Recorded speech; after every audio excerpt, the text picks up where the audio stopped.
here at Artistic Genius with the Artist of the Month, Maikoiyo Alley-Barnes, and we're in the show Nocturne. Tell me a little bit about it. What's going down? Well, it's called Nocturne. It's like bedtime stories for the jaded and resilient.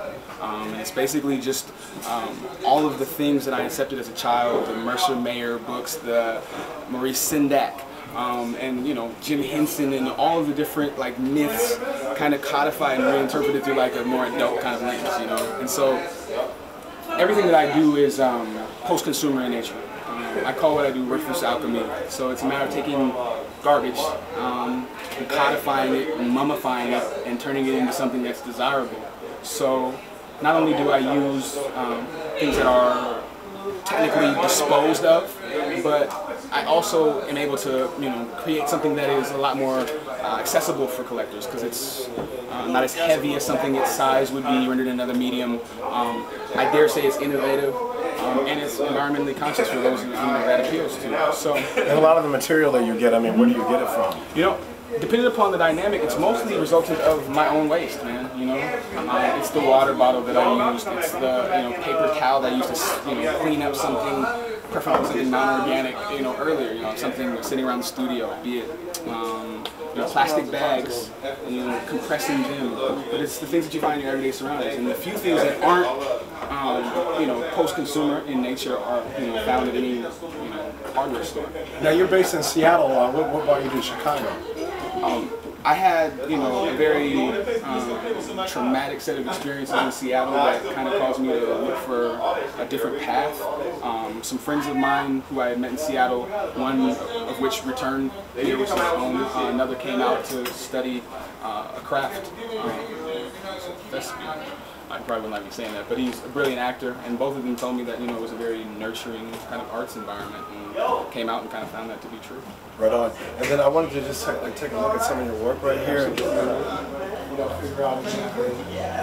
A lot of these, they have like a certain base. Like, what did you make that? Well, that's a blown cardboard, and you find that's what's replacing styrofoam. So that is the packaging industry's attempt to be more environmentally conscious. So I just kind of took it to. So not only is that recycled, but that's recycled and then recycled again. Because that's made of composite cardboard, composite paper, various different things that are recodified and go into a shape. The larger ones are resultant of like some sort of like piston or hydraulic, like an engine casing or a block. So in the same way that your Foreman grill would come in a smaller kind of box, you have the larger ones, and so I actually intend to work the heads and large scale things off of that. That's cool. I was reading somewhere that you were self-taught. I think that'd be an accurate statement.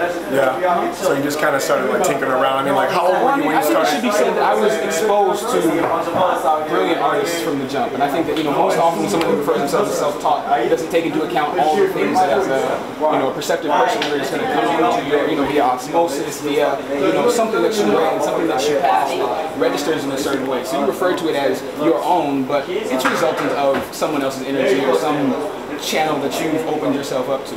And so, I mean, I think it's kind of a Mission American term, self-taught, but I have never studied underneath anyone. I have never had any classes for training. I dropped out of college when I was a sophomore. A lot of us did. Let's look at, I know you have a couple large-scale works in here. Just want you to explain one of these. What are you going to do?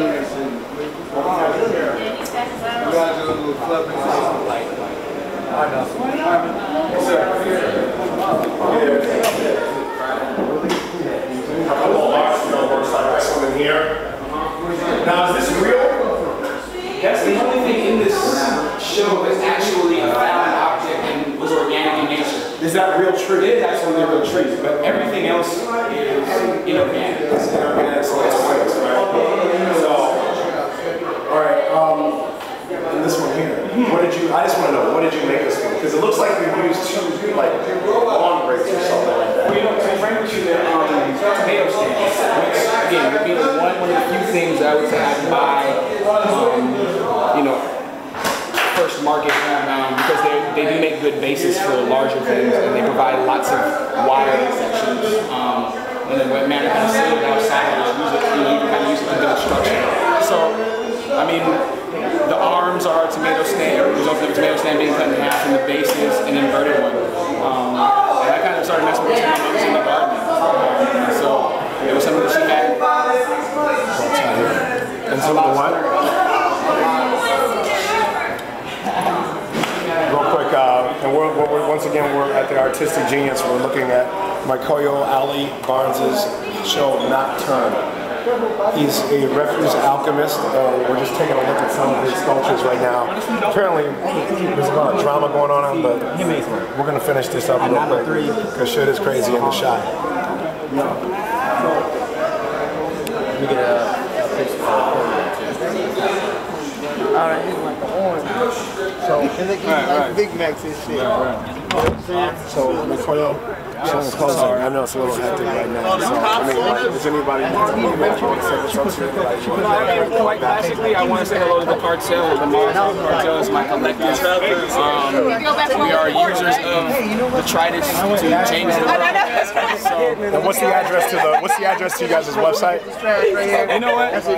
I don't even know. That's how long my night has been, to be frank with you. But well, I think it's molotofcartel.com, to be frank. It's pretty simple, pretty mindless for those who work too many hours to remember such a thing. There's a link on my blog, so if you go to 730.wordpress.com, you'll see on my blog roll Molotov Cartel, and you can go directly to the blog. You can look at Molotov, you can look at Cicada, Christoph Roberts right here, who's got the clothing line out. I went down to the Cologne until I died. He recently just had a show here, the Ski Mask Way, which happened in May, and it was a success. There was a lot of paintings, a lot of dancing. So, signing off, Molotov Cartel, 730 Television. Peace.